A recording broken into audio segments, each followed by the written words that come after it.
Hello, Sherman here. Leave a legacy. I'm going to focus this one on law number 5, the law of addition from the book, The 21 Irrefutable Laws of Leadership.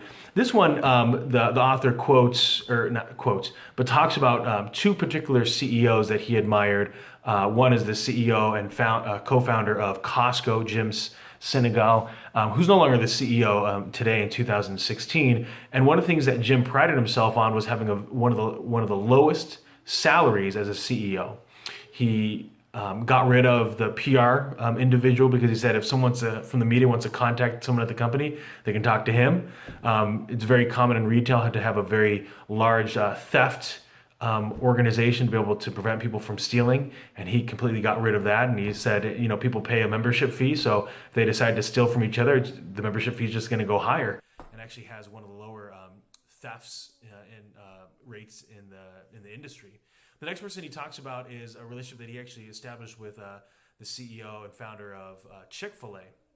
And it was just interesting to see. He talked a little bit about how they had created this culture over at Chick-fil-A. And that's what I'd say a leader truly is a keeper of that culture, that you hire the people that are either going to keep that culture strong, and you also fire people that are watering down that culture.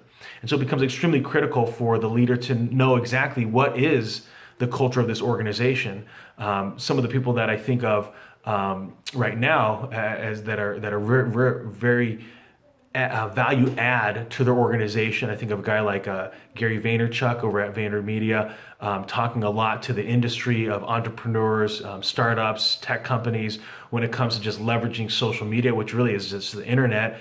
And he talking about how as entrepreneurs, what you need to do in order to get yourself to that next level, and really encourages people to be able to get that side hustle going in order to really go after what you desire passionately.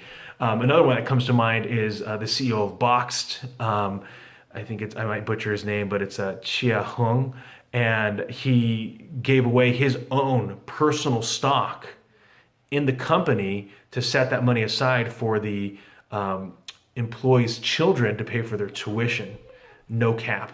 Private, public, and that's pretty amazing to be able to have a CEO that really right from the get-go says, you know what, I'm going to have this baby be built, and it's for the employees. So a lot of times these CEOs, they recognize that the greatness of their organization is really built upon the hard work and the devotion and the contribution of all the employees together. So despite them being probably a pretty charismatic or even a very influential leader, they realize that, you know what, I didn't do this alone, that all of this was built by somebody else. And so it's an amazing thing to see. Obviously, we hear about these CEOs that are influential, but I think about in a lot of different organizations, whether it's nonprofit, charitable organizations, or even in our communities, people that see the value of adding more, that they're going beyond their typical job or their job description, and they want to be able to leave a lasting legacy. I think that's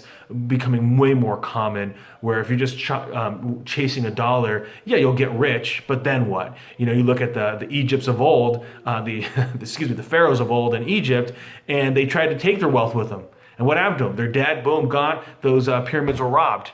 And again, there's no pocket on a hearse. So all that wealth that was accumulated, it goes nowhere. You think about some of your wealthy billionaires that gave their funds to a foundation and then had their children be a part of that foundation. And their whole job then is to give money away. I'll probably have an episode where I talk about foundations and the phenomenal value that they bring to the table. So as you think about adding more value as a leader, the question that I have for you is, what are you doing to do a little bit more? The difference between extraordinary and ordinary is just the word extra. So what are you doing that's extra as a leader? And the other question that I have is, what are you doing to keep that culture in your organization? Have a fantastic day.